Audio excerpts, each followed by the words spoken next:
পুরো রাজধানী ঢাকা জুড়ে ছাত্র জনতার বিক্ষোভ রণক্ষেত্রে রূপ নিয়েছে। রাজধানীতে এখনো পর্যন্ত 5 জনের মৃত্যুর খবর পাওয়া গেছে। দফায় দফায় পুলিশ ও ছাত্রলীগের সাথে সংঘর্ষ বাড়ছে ছাত্র জনতার। গোলাগুলি ও ইটপাটকেলের আঘাতে ছাত্র জনতার অনেকেই আহত হয়েছেন। রাজধানীর শাহবাগে বঙ্গবন্ধু মেডিকেল বিশ্ববিদ্যালয়ের পার্কিংয়ে অগ্নিসংযোগ ও গাড়ি ভাঙচুরের ঘটনা ঘটেছে। সকাল 11টার আগেই রাজধানীর শাহবাগ, কারওয়ান বাজার, উত্তরা, যাত্রাবাড়ি এলাকা রূপ নেয় রণক্ষেত্রে। বিস্তারিত ফরুক বাবুর রিপোর্টে।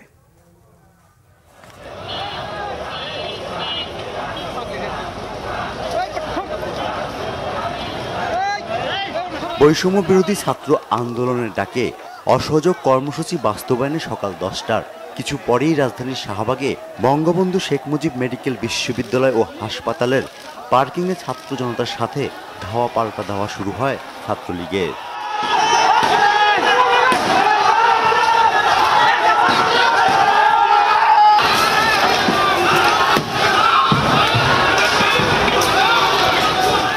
তার আগেই পার্কিংয়ে থাকা কয়েকটি মোটর বাইক ও বাসে আগুন দেয়া হয়। এর আগে রবিবার সকাল 10টার দিকে রাজধানীর শাহবাগে ঢাকা বিশ্ববিদ্যালয় ছাত্রলীগের নেতাকর্মীরা কয়েকজনের ওপর চড়াও হলে আহত হন তারা।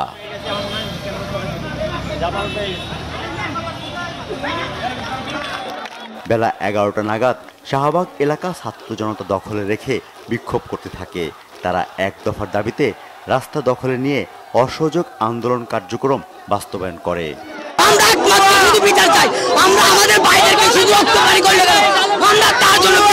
আমাদের ভাইদের রক্ত বিতাইতে আমরা দিব না। আজকে আপনার সন্তানকে যদি আপনার সামনে বেয়ে গুলি করতেন তখন আপনি কি করতেন? আগে পদত্যাগ, তারপর ঘরে। ইনশাআল্লাহ আমরা নার্ভাস হয়ে গেছি। জিনিসপত্র দামি কিনতে কিনতে আর আমরা পারি না। শুধু ছাত্রদের দাবি না, পুরো ফ্যামিলির দাবি। এক দফা দাবি প্রতি সমর্থন জানিয়ে সবাই রাজপথে নেমে আসুন। আমাদের ভাইদেরকে হত্যা করা হয়েছে, সাধারণ নিজস্ব মানুষকে গুলি করা হয়েছে। কি আমাদের বিচার ব্যবস্থা তন্নঙ্গা কেন? বিচার ব্যবস্থা সংস্কার করতে হবে।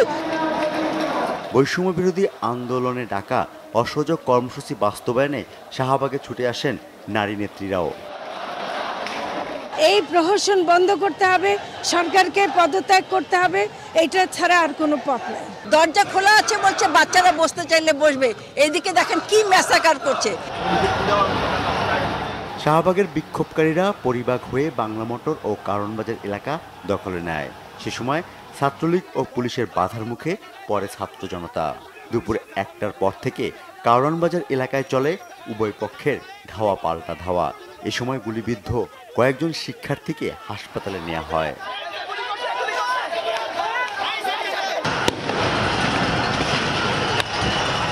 প্রায় 5.5 ঘন্টা কারওয়ান বাজার এলাকায় সংঘর্ষ চলমান থাকে।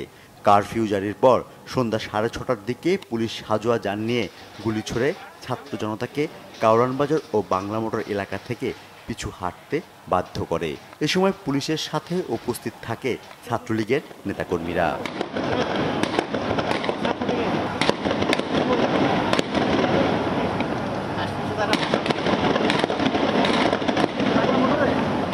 এর আগে রাজধানীর উত্তরার আজমপুরে ছাত্র জনতা, পুলিশ ও আওয়ামী লীগের নেতাকর্মীদের মধ্যে সংঘর্ষ বাধে দুপুর 12টার দিকে।